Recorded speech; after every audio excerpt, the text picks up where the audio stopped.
Bismillahirrahmanirrahim. Assalamualaikum warahmatullahi wabarakatuh. Alhamdulillahi rabbil alamin, alladzi arsala rasulahu bil huda wa dinil haq lidhirahu 'alad dini kullihi wa kafa billahi syahida.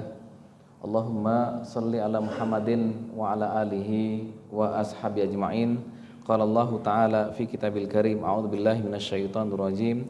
Laqad nasarakumullahu fi mawatin katsirah wa yawma hunainin id a'jabatkum kathratukum falam tughni ankum syai'a wa daqat alaikumul ardu bima rahubat thumma walaitum mudbirin. Jamaah salat subuh yang dicintai Allah, kita bersyukur Allah berikan kesempatan kita tetap beribadah, tetap sujud, bahwa tidak ada keindahan yang lebih indah dari indahnya kita sujud kepada Allah Subhanahu wa ta'ala.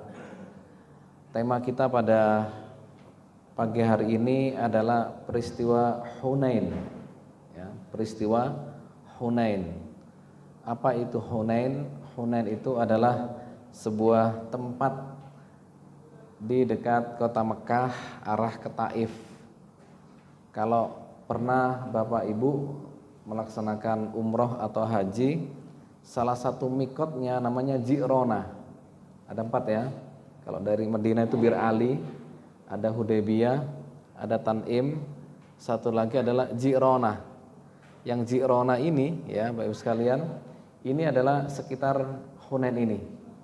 Jadi Hunain itu di dekat Ji'rona itu, arah ke Taif. Kenapa ini kita bicarakan? Karena Allah ceritakan ini di dalam Al-Quran, surat At-Taubah ayat 25. Jadi kita pagi ini belajar surat At-Taubah ayat 25. Allah menyampaikan, laqad a'udzubillahi minasyaitonir rajim, laqad nasarakumullahu fi mawatina katsirah. Sungguh Allah memenangkan kalian dalam banyak ya peristiwa-peristiwa pertempuran. Wa yauma Hunainin, dan pada hari peristiwa Hunain. Ini perang, iya perang, ya perang. Perang yang jumlah pasukannya terbesar semasa Rasulullah SAW, di mana Rasulullah ikut di situ. Ya, yang terbesar jumlah pasukannya adalah peristiwa Hunain. Dan yang unik adalah bahwa ternyata peristiwa Hunain ini jumlah terbesar semasa Rasulullah ikut di situ justru kocar-kacir jamaah sekalian. Dan yang lebih unik lagi adalah bahwa ini terjadi setelah Fatu Makkah. Fatu Makkah itu kan sebuah peristiwa besar, Pak ya. Kalau Ibnul Qayyim mengatakan bahwa Al-Fathul A'zam, jadi sebuah peristiwa terbesar ya, dikatakan perang yang menang besar masa Nabi itu adalah Fatu Makkah. Ya. Peristiwa besar, perang yang terbesar, yang betul-betul kemenangan yang terbesar semasa Nabi hidup itu adalah Fatu Makkah. Dan Fatu Makkah ini ketika kita sudah lagi di atas, ternyata justru kita kocar-kacir. Ini sebuah pelajaran ini. Kadang-kadang orang itu memiliki sebuah reputasi yang baik, Pak ya. Sampai kemudian naik ke atas, justru di atas inilah kemudian jatuh. Ya. Dan inilah yang terjadi pada peristiwa Hunain. Peristiwa ini terjadi pada bulan Syawal. Kalau Fatu Makkah itu pada bulan Ramadan pertengahan, dan sementara setelah 3 pekan kemudian maka terjadilah peristiwa Hunain ini.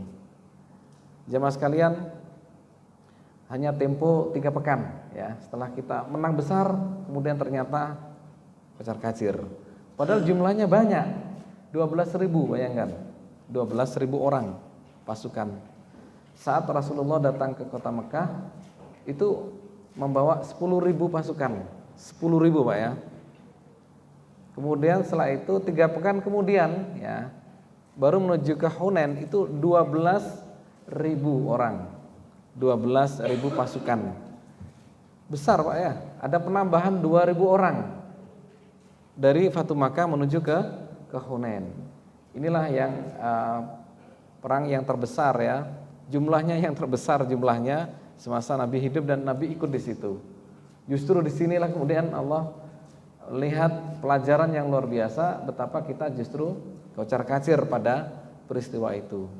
Jemaah sekalian, kenapa peristiwa ini terjadi? Karena suku Hawazin dan suku Tsaqif yang ada di sekitar Ji'rana itu, di Hunain, itu melihat, wah ini Quraisy lagi jatuh nih ya. Quraisy sudah jatuh ke tangan kaum muslimin dari Madinah. Wah kalau gitu kita harus bersiap-siap ya. Sehingga orang-orang di Hunain ya, terutama suku Tsaqif dan Hawazin menggalang sebuah kekuatan dan mengajak yang kecil-kecil yang lainnya. Karena apa? Karena yang lainnya kalau tidak bersatu, wah menghadapi Quraisy saja kalah, apalagi kita kan begitu ya. Mereka sudah mulai mengkeret itu, ya nggak berani. Begitu ada sebuah tawaran dari Tsaqif dan Hawazin, akhirnya mereka bergabung, ya, bergabung dan mereka bersiap-siap di wilayah Hunain itu. Jamaah sekalian, kurang lebih jumlah mereka adalah 30.000, 12.000 melawan 30.000, banyak ya. Ya sama-sama banyaknya, begitu ya.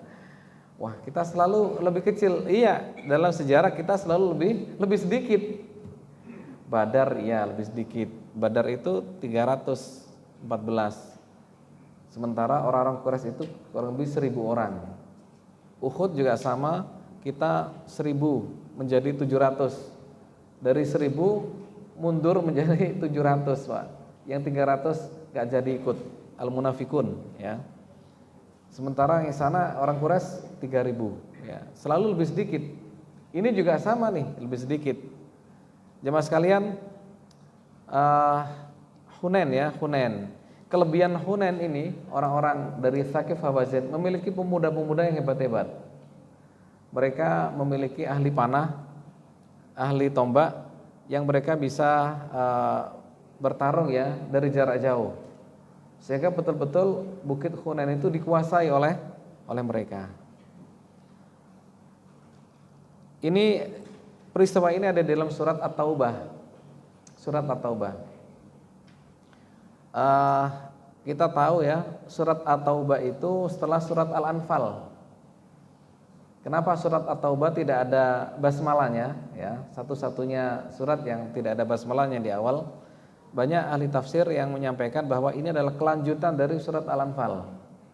Al-Anfal itu banyak cerita tentang Badar, peristiwa Badar ya. Badar itu tahun 2 Hijriah, sementara ini 8 Hijriah. Jaraknya sebenarnya jauh ya antara Badar dengan Hunain ini. Tetapi ya ini adalah rangkaian gitu ya. Rangkaian dari 2 surat ya, kelanjutan ya. Al-Anfal lalu At-Taubah.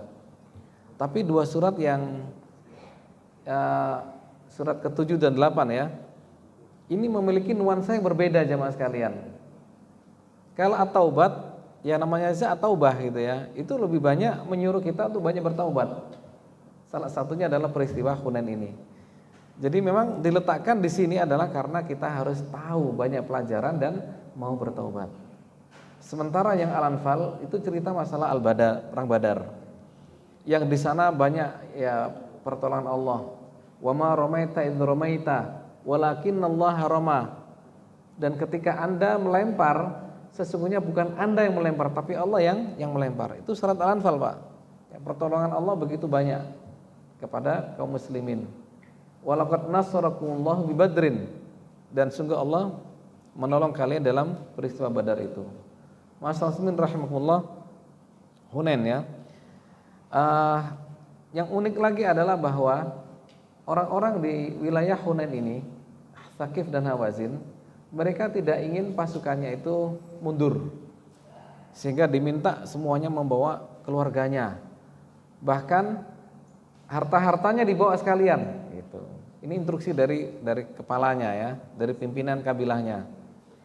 Kenapa demikian? Karena biar Kalau mereka mundur, itu habis semua itu hartanya itu. Termasuk keluarganya akan habis gitu. Makanya disuruh bawa semuanya, keluarga sama harta-hartanya dibawa. Ternaknya juga dibawa gitu. Makanya nanti ini mendapatkan ternak yang sangat banyak nanti ini. Jadi pada akhir Hunain ini kita dimenangkan oleh Allah. Tapi di awalnya kita kocar-kacir, nah, gitu ya. Mengapa demikian? Ini Allah ceritakan di sini. Wa yauma Hunainin id a'jabatskum kathratukum. Ya. Ketika kalian bangga dengan jumlah kalian. A'jabatskum kathratukum. I'jab, ya, merasa terlalu bangga dengan jumlah yang banyak. Kita 12.000 nih, banyak nih. Ini penyakit, ya, dan virus, dan itu menyebar kepada banyak kaum muslimin pasukan RADS itu. Tadinya 10 menjadi 12, berarti ada selisih 2000. Siapa 2000 itu? 2000 adalah mereka orang-orang yang baru masuk Islam di kota Mekah. Jadi ketika Fatu Makkah itu banyak orang masuk Islam. Ada Abu Sofyan, ada Hindun, ya, Hindun yang dulu peristiwa Hamzah, ya. Hamzah membunuh Hamzah melalui wahsi, ya. Itu juga masuk Islam pada Fatu Makkah itu, pada saat itu, ya. Ada 2000 pasukan yang baru-baru masuk ketika di Fatu Makkah itu dan ikut, ya. Mereka adalah orang-orang baru sehingga masih belum banyak mendapatkan tarbiyah dari Rasulullah SAW, belum banyak mendapatkan siraman, ya, didikan dari Rasulullah SAW. Sehingga kalau ada sedikit isu gitu, ya, mudah saja mereka itu bisa goyang gitu, ya. Namanya mu'allaf, ya, mu'allaf, orang-orang mu'allaf, dan ikut di situ 2000 orang. 2000 cukup banyak, ya. Ini satu masjid aja ini paling 150, ya, atau 200, ya.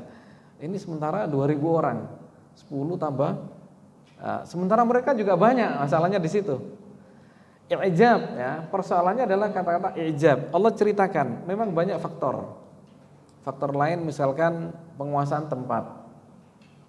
Jadi Bukit Hunain itu adalah sebuah lembah. Lembah namanya Hunain. Itu sudah dikuasai oleh mereka. Sehingga Rasulullah dan para sahabat memang, ya, mereka duluan yang ada di sana, ya. Semula mereka akan menyerang Mekah, tetapi Rasulullah dan para sahabat tidak ingin ambil pusing daripada perang di Mekah nanti banyak berantakan gitu, ya. Mendingan keluar dari kota Mekah. Akhirnya menuju ke Hunain. Jadi kronologi peristiwa ini adalah karena Thaqif dan Hawazin mereka mengumpulkan banyak pasukan ingin menyerbu kota Mekah. Setelah itu dicek oleh intelijen, ya, yang telah dikirim ternyata benar. Mereka membuat konsentrasi sebuah pasukan di sana dan menyiapkan banyak peralatan perang. Ditahqiq lagi ternyata benar. Ya sudah, kalau gitu kita berangkat ke sana gitu. Jadi Rasulullah mendahului berangkat ke Hunain. Jamaah sekalian, mereka menguasai wilayah atau tempat. Sehingga inilah yang menjadikan kaum muslimin begitu datang itu langsung dihujani dengan panah, tombak dan sebagainya, kocar-kacir sudah. Ini pelajaran bahwa menguasai wilayah itu penting. Peristiwa Badar itu kita lebih datang di sana dan menguasai wilayah Badar. Di sana ada sumber mata air sehingga kita kuasai untuk kita semuanya. Kita kuasai betul wilayah itu. Sehingga begitu datang orang-orang Quraisy bisa menahan mereka. Jadi penguasaan wilayah ini penting bagi siapapun yang ingin mendapatkan sebuah kemenangan. Kalau kita sudah pakai Google Map, Pak, ya, wah ini tempatnya di sini nih lokasinya. Tetapi detailnya kan harus datang betul. Dan zaman era itu sudah ada intelijen, Pak. Jadi mengecek apakah benar info ini kan gitu, ya, konfirmasi itu dilakukan oleh Rasulullah mengutus orang-orang tertentu untuk melihat mereka. Masyaallah rahimakumullah. Begitu sudah pasti mereka sudah menyiapkan diri dan sebagainya, kita berangkat ke sana. Penyakit i'jab ini adalah salah satu penyakit yang menjadikan pelajaran untuk kita semuanya. Jadi faktornya banyak, tapi Allah sebutkan satu di sini. Id a'jabatskum kathratukum. Ketika Anda memiliki bangga yang berlebihan dengan apa yang Anda miliki. Nah, ini adalah justru titik lemah, titik jatuh jemaah sekalian. Itu waktu itu menyebar ke semuanya, datang ke sana dengan ya agak santai datangnya. Kita pasti menang ini, gak akan kalah ini gitu ya. Menang kita ini. Padahal jaraknya gak jauh antara Mekah ya menuju ke Hunain itu tidak terlalu jauh. 20 sampai 25 kiloan. Ya, itu dekat dibandingkan ketika datang dari Madinah ke Mekah. Madinah Mekah 500 kilo. Rasulullah menempuh dan para sahabat waktu Mekah 10 hari. Sehingga setiap hari itu para sahabat 50 kilo. Nah ya, perjalanan tiap hari 50 kilo istirahat, 50 kilo istirahat gitu ya. Naik unta, Pak. Kalau Anda kan naik bis ya, ngantuk-ngantuk gitu ya. Sambil tidur, AC lagi ya. Pakai AC tidur gitu. Itu 5 jam dari Madinah ke Mekah atau Mekah Madinah. Mereka sahabat naik unta, kuda, memang itu yang jadi andalan untuk perjalanan jarak jauh mereka. Perjuangan yang luar biasa ya. Perjuangan luar biasa, panas ya, terik, kemudian gurun ya. Namanya Arab ya, itu pegunungan bukan pegunungan seperti kita ya. Banyak pohonnya dan tanah enggak, mereka itu batu. Makanya nggak ada pohonnya, gunungnya pegunungan batu, kanan kiri Anda lihat kan, wah itu batu itu, nggak ada pohon itu. Kalaupun ada pohon sedikit 1-2, jaraknya jauh lagi ada lagi 1 gitu ya. Jamaah sekalian, perjuangan yang sangat luar biasa dari para sahabat. Begitu sampai Mekah lalu menuju ke Hunain jamaah sekalian, yang waktunya tidak terlalu jauh. Sampai di sana ternyata dihujani panah dan tombak dan kocar-kacir jamaah sekalian. Sampai kuda-kudanya berlarian, kemudian untanya juga berlarian. Sahabat-sahabat yang senior ya, dan bahkan ada beberapa yang memang dia sahabat ya, itu ingin tidak bubar itu juga ternyata susah gitu, harus turun dari untanya. Kenapa? Untanya lari soalnya. Untanya lari, kudanya lari, terpaksa dia harus turun gitu, kalau enggak ya terbawa oleh unta. Begitu dihujani dan luar biasa, membuat kocar-kacir semuanya, maka Rasulullah kemudian berteriak ya. Ya, disinilah ya Rasulullah berteriak, ana nabiyyul la kadzib. Ya, ana nabiyyul la kadzib, ayuhan nas. Rasulullah berteriak untuk supaya kita tetap sahabat ya, sahabat. Ada seorang sahabat namanya Abbas, dan mendengarkan teriakan Rasulullah untuk tetap diam, tidak kocar-kacir gitu ya. Lantas Abbas disuruh menteriakkan, ya ahla samrah. Ya ahla samrah itu adalah wahai orang-orang yang pernah berbaiat pada peristiwa Hudaybiyah. Nah gitu. Sebelum waktu Makkah ada namanya Hudaybiyah dan baiat. Kita siap hidup dan mati kan begitu. Tekadnya adalah hidup mati, siap gitu. Ya ahla samrah. Jadi panggilan-panggilan ini yang dimunculkan untuk supaya orang tidak kocar-kacir. Ya ahlul Baqarah. Ahlul Baqarah itu artinya orang-orang yang pernah belajar Al-Baqarah ketika di Madinah. Itu cukup lama kan, panjang suratnya ya. Jadi hal-hal yang sifatnya ya ini ruhiyah, sifatnya agama, sifatnya apa ya, yang bisa menyatukan itu adalah seperti ini ya. Bukan hal-hal yang sifatnya duniawi, enggak ya. Dipanggil ini dan itu enggak, tetapi adalah hal yang sifatnya ruhi. Seperti kalau di kita di Surabaya ada Bung Tomo dulu ya, yang bisa menyatukan umat ya, orang se-Surabaya adalah teriakan takbir Allahu Akbar, begitu. Jadi di radio RRI ya waktu itu ya, itu teriakan takbir Allahu Akbar gitu. Itu Bung Tomo.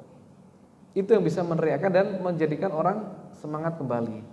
Maka para sahabat ketika mendengarkan teriakan itu, mereka banyak yang sahabat. Di antara yang ini tadi sekian banyak orang itu, dalam sebuah riwayat disebutkan bahwa yang sahabat yang tetap di sana itu kurang lebih 100 orang, Pak. Gitu ya. Yang lainnya sudah wala, sudah ya kemana gitu. Balik lagi. Itu lembah soalnya. Di hujan yang luar biasa, banyak orang, akhirnya ya sudah bubar sudah gitu.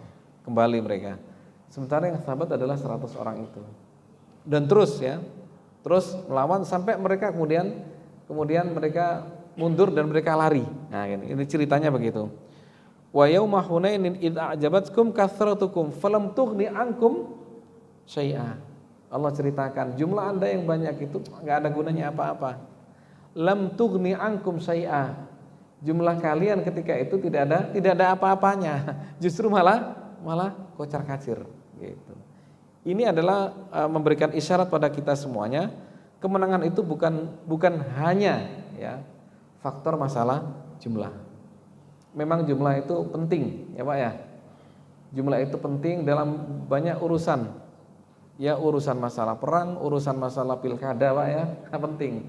Tetapi yang penting lagi adalah bahwa kualitas orang-orang yang ada di dalam peristiwa itu. Ya. Pilkada kalau kualitasnya nggak baik ya masuk angin ya Pak ya. Gitu. Masuk angin, nggak peduli warna bajunya apa, ketika itu dipilih ya pindah dia kan gitu. Namanya kualitas itu kan ya sekali lagi adalah kualitas orang gitu ya. Kualitas orang itu sangat menentukan. Makanya jamaah sekalian, kalau kita punya lembaga ya, kita juga punya jamaah ini ya, bahwasanya kualitas person kita itu sangat menentukan kemenangan kita, menentukan kekuatan kita, menentukan kesolidan kita semuanya. Betul, ini jumlah penting, tetapi sekali lagi ini Allah ceritakan, lam tughni ankum syai'a, sama sekali tidak memberikan pengaruh apa-apa, tidak ngefek gitu ya, malah bubar waktu itu ya. Wa dhaqat 'alaikumul ardu bima rahubat, dan Anda merasa sempit, betul-betul sempit ini ya. Ya karena pada berlarian kuda-kudanya dan unta-untanya. Summa wallaitu mudbirin, kemudian kalian berpaling mudbirin. Mudbirin itu artinya betul-betul balik sudah gitu ya. Jaraknya enggak jauh antara Mekah ke Hunain ya, sehingga mereka betul-betul walla itu berpaling ya. Mudbirin betul-betul balik gitu ya. Kalau walla saja itu bisa jadi berbalik, tetapi dia bisa berputar. Sebuah strategi yang pernah dilakukan oleh Khalid bin Walid. Anda tahu ya, Khalid itu mundur tetapi dia muter. Nah itu dalam peristiwa Uhud ya, sehingga membuat kaum muslimin waktu itu banyak yang syahid. Tapi ini adalah mudbirin, sudah walla mudbirin lagi. Jadi betul-betul ya sudah gak balik lah kan gitu ya, gak balik gitu. Ya Allah, jadi sebanyak itu ternyata ya kena hujan panas saja udah hilang sudah gitu. Jemaah sekalian, yang sahabat adalah 100 orang, dan inilah sahabat-sahabat senior Abu Bakar, Umar, Utsman, Ali gitu ya, dan orang-orang dekat. Khalid bin Walid juga ada di dalam situ. Ini adalah orang-orang inti ya, orang-orang inti. Karena itulah maka dimanapun kita berada pasti ada orang-orang inti di situ. Kalau dalam pengurus biasanya ada BPH Pak ya. Nah itu orang inti itu ya. Sama dengan di masjid ini juga ada pengurus inti kan begitu ya. Yang ini harus memiliki kualitas yang kuat, yang tidak boleh mundur ketika ada persoalan apapun. Nah begitu. Tsumma anzalallahu sakinatahu ala rasulihi. Kemudian Allah turunkan sakinah, ketenangan. Ini memberikan sebuah pelajaran pada kita semuanya. Dalam kondisi yang panik orang itu, maka yang pertama kali yang kita butuhkan adalah ketenangan. Ala rasulihi, kepada rasulnya. Leader itu gak boleh mudah panik. Dalam kondisi situasi apapun juga, leader kan kepala rumah tangga Pak ya. Lagi ada masalah apapun dalam rumah tangga, maka bapak tidak boleh mudah panik. Sakinah. Ini kan lagi kacau tadi Pak ya, pada balik gitu ya. Unta-unta juga pada balik, pada kuda juga balik. Sakinah, Allah berikan sakinah kepada ala rasulihi wa alal mu'minin, dan juga kepada orang-orang mukmin. Yang mereka orang-orang inti tadi itu merasa mendapatkan ketenangan yang Allah berikan, sehingga mereka tetap sahabat bersama Rasulullah sallallahu alaihi wasallam. Ketenangan. Jadi tidak mudah ikut panik orang lain. Ada ini itu, sekali lagi adalah harus kita memiliki sebuah ketenangan dalam berpikir, ketenangan dalam uh, dalam melangkah gitu ya, menentukan apa yang kita lakukan. Kebakaran itu harus tenang dulu, Pak. Betul, boleh panik kan gitu ya, tetapi harus betul-betul sadar ini mana yang bisa kita lewati untuk menerobos situasi yang tidak baik begitu. Ma'asyiral muslimin rahimakumullah. Wa anzala junudan lam tarauha, dan Allah turunkan junud, yaitu tentara-tentara lam tarauha, yang kalian tidak melihat. Inilah jemaah sekalian, bantuan Allah selalu hadir pada saat umat Islam itu memiliki kualitas yang baik. Nah ya, kan tadi tinggal 100-an orang ini, maka Allah turunkan junud yang lam tarauh, yang kalian tidak melihatnya. Ya Allah, ini pertolongan Allah nih ya. Sementara yang kocar-kacir ya sudahlah kan gitu ya. Itu udah hilang itu sudah. Sementara orang-orang yang baik-baik ini adalah orang-orang yang selalu dibantu oleh Allah. Berapa banyak Allah selalu membantu orang-orang yang selalu istiqomah, sabar dalam kebaikan. Wa adzabal ladzina kafaru wa dzalika jazaa'u al-kafirin. Ya, ma'asyiral muslimin rahimakumullah, peristiwa ini akhirnya kemudian selesai. Mereka orang-orang yang di lembah Hunain itu juga mereka akhirnya juga berlari gitu ya. Sebagian ada jadi tawanan, sebagian berlari, sementara ternak-ternaknya kan ada di situ gitu ya, ditinggal oleh mereka. Kemudian mendapatkanlah kita sebuah ghanimah di sana itu. Dan ghanimahnya luar biasa, sangat banyaknya. Ini peristiwa cukup besar. Kenapa? Karena jumlahnya juga besar ya, banyak. Dan ghanimahnya juga banyak. Di dalam As-Sirah Nabawiyah disebutkan mendapatkan ghanimah 24.000 unta gitu. 1000 unta Pak, itu bukan hanya ratus ya, tapi 24.000 unta dan 40.000 kambing loh gitu ya. Wah, banyak sekali itu. Sehingga Rasulullah kemudian juga membagi ghanimah itu ya. Ini juga ada pelajaran ketika bab masalah ghanimah ini. Orang-orang Mekah yang masih tersisa tadi ya, tersisa juga ada sebagian, juga ada yang balik ya, tapi baliknya sudah selesai nih kan itu ya. Dan memang ini dibawa oleh Rasulullah ke Mekah. Jadi ghanimahnya ini dibawa ke Rasulullah ke kota Mekah, dan di sana kemudian dibagi oleh Rasulullah, dan ternyata dibagi kepada orang-orang penduduk Mekah jemaah sekalian. Abu Sufyan dipanggil, ya ini Anda 100 ekor unta. Gimana, cukupnya Nabi gitu ya. Kalau Anda juga boleh lah gitu ya. Akhirnya dikasih lagi tuh 100 lagi ekor unta. Terima kasih, saya jadi nyaman ini dengan agama Islam. Ya ini mu'alaf ya. Abu Sufyan ketika itu masih mu'alaf. Jadi ketika mendapatkan 100 ekor unta, dia nyaman sudah, semakin merasa tenang ya di dalam agama Islam ini. Tambah lagi 100 ekor unta kan gitu ya. Waduh, tambah senang lagi nih ya. Dan beberapa tokoh masyarakat waktu itu dia juga dikasih oleh Rasulullah 100 ekor unta. Satu untanya berapa Pak? 50 juta ya. Kali 100 berapa? 5M-an Pak ya. 5M ya. Kurang lebih ya. Masya Allah. Luar biasa itu. Dibagi-bagi itu, untanya dibagi-bagi, ternaknya yang kambing juga dibagi oleh Rasulullah. Dan ternyata jemaah sekalian, yang mendapatkan banyak ya ghanimah itu adalah penduduk Mekah.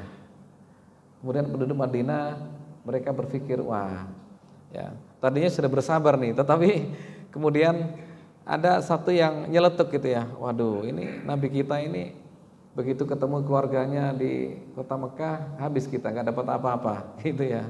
Karena nggak dapat apa-apa yang dari Madinah ini jemaah sekalian. Jadi Rasulullah habiskan untuk mereka yang penduduk kota Mekah. Orang-orang mu'alaf ya. Itu dikasih oleh Rasulullah SAW. Begitu dengar nih desas-desus itu, kemudian Rasulullah dengar juga itu ya, suara-suara itu, segera datang kepada orang-orang Madinah, dikumpulkan itu ya, Ansor dikumpulkan, dan kemudian disampaikanlah dialog antara dia dengan orang Madinah itu. Wahai ahli Madinah, bukankah aku dulu yang datang kepada kalian pada saat kalian sedang perang, sering ribut ya. Jadi suku-suku Madinah kan sering ribut di sana. Bukankah kalian dulu sering ribut sementara aku datang untuk mendamaikan kalian semuanya? Bukankah aku datang pada saat kalian dalam kesesatan dan sekarang mendapatkan petunjuk dari Allah SWT, gitu ya. Ya diam semua tuh orang-orang Madinah itu ya. Ternyata ada yang satu nyeletuk Pak itu. Ya Rasul, ya benar demikian. Tapi bukankah ketika orang-orang Mekah itu diusir dari kampung halamannya, kami yang membantu mereka? Bukankah orang Mekah waktu itu tidak punya apa-apa datang ke Madinah, kami bantu mereka, gitu ya. Artinya mereka itu juga kepingin kan gitu ya, pingin dapat ghanimah gitu ya. Maka Rasulullah mengatakan, wahai ahli Madinah, apakah kalian ingin mendapatkan sampah-sampah dunia itu, ataukah kalian ingin aku dan Allah dan Rasulnya? Begitu. Jadi dibuat pilihan nih. Anda mau dapat sampah dunia atau aku dan Allah dan Rasulnya? Begitu. Mereka pilih, ya Rasulullah, aku pilih Allah dan Rasulnya, gitu ya. Artinya apa? Kalau Anda pilih sampah dunia, Rasulullah nggak mau balik nih. Ya, di kota Mekah aja udah. Gitu. Ternyata alhamdulillah orang Madinah itu ya memilih Allah dan Rasulnya, sehingga Rasulullah tetap kembali ke kota Madinah. Masalah muslimin rahimakumullah, ini artinya apa? Ketika mendapatkan sesuatu itu, ya memang ada saja keinginan untuk mendapatkan harta. Apalagi mu'alaf orang Quraisy ya, yang mereka hanya taunya bahwa kalau namanya perang itu ya dapat ghanimah gitu. Kalau menang mesti dapat ghanimah, masa perang nggak dapat ghanimah kan gitu. Itu yang terfikir oleh orang-orang Quraisy.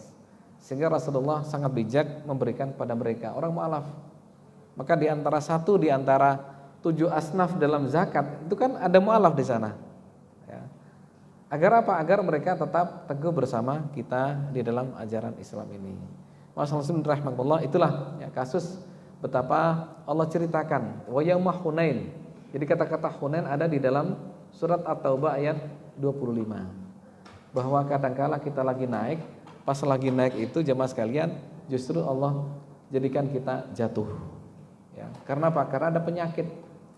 Penyakit di antara ijab tadi ya, ijab bin nafas, terlalu bangga dengan dirinya.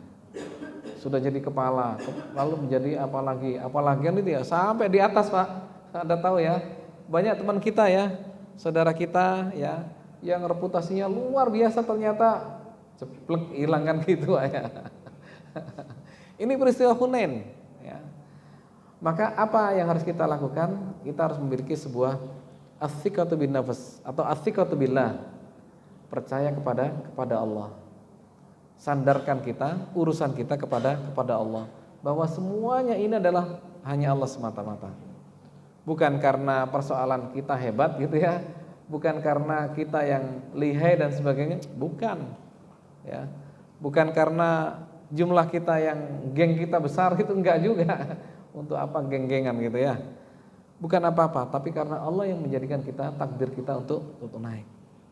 Lalu setelah itu jatuh. Yang kedua adalah as-sabat gitu. Sabat artinya apa? Tetap, artinya bahwa pada posisi ya, tidak masuk angin. Nah ya. Kan kadang-kadang jatuh lalu imannya jadi hilang, itu enggak boleh itu. Ya, ketika jatuh tetap dia harus merasa bahwa ini sebuah ujian dan kita tidak boleh loyo, tidak boleh mundur dalam urusan apapun, khususnya dalam urusan hubungan kita kepada Allah Subhanahu wa taala. Maka Rasulullah tetap ya sahabat di sana. Masyaallah rahimakumullah. Demikian ya. Tadi cerita tentang Hunain ya. Peristiwa Hunain terjadi pada pada tahun 8 Hijriah setelah peristiwa Fatu Makkah ya. Semoga ini jadi pelajaran kita semuanya bahwa jumlah penting tetapi bukan itu ya. Kemenangan itu adalah bab masalah kualitas kita semuanya, dan semoga kita bisa memperbaiki kualitas kita masing-masing. Kualitas hubungan kita kepada Allah, kualitas ibadah-ibadah kita, kualitas Islam kita, iman kita. Amin. Demikian tanya jawab ada enggak ini? Enggak ada ya, langsung ya. Doa. Oke. Baik, Bapak Ibu sekalian, kita akhiri dengan doa. A'udzubillahi minasyaitonir rajim. Bismillahirrahmanirrahim. Allahumma salli ala Muhammadin wa ala alihi wa ajma'in. Rabbana zalamna anfusana wa illam taghfir lana wa tarhamna lanakunanna khasirin. Rabbana la tuzigh qulubana ba'da idh hadaitana wa hab lana min ladunka rahmah innaka antal wahhab. Rabbana hab lana min azwajina wa dhurriyyatina qurrata a'yun waj'alna imama. Rabbana la tu'akhidna in nasina akhtana. Rabbana wa la tahmil alaina isran kama hamaltahu 'alal ladzina min qablina. Rabbana wa la tuhammilna ma la taqata lana bih wa'fu 'anna waghfir lana warhamna anta maulana fansurna 'alal qaumil kafirin. Rabbana atina fid dunya hasanah wa fil akhirati hasanah wa qina adzabannar. Subhana rabbika rabbil izzati amma yasifun wa salamun walhamdulillahi rabbil alamin. Assalamualaikum warahmatullahi wabarakatuh.